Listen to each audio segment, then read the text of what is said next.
देखाजिबो कृत्रिम जह्न। चीन करुछि अभिनव योजना, देशरु हटिजिबो अंधार।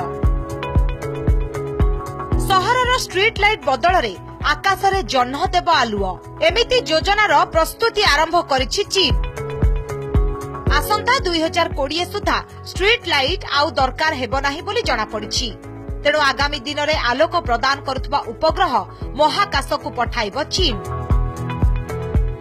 चीन रो एक दैनंदिन खबर कागज अनुसार ए उपग्रह सूर्य किरण को प्रतिफलित करी सहर को राति रे आलोकित करिबो। यह चंद्र किरण ठारू 3 गुण उज्जवल हेबो बोली आकलन करा जायछि।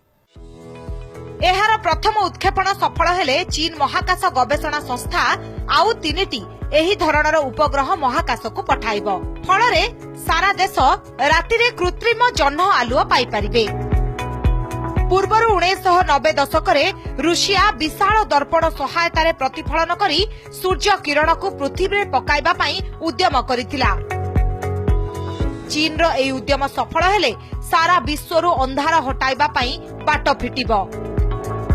ब्यूरो रिपोर्ट, कनक न्यूज।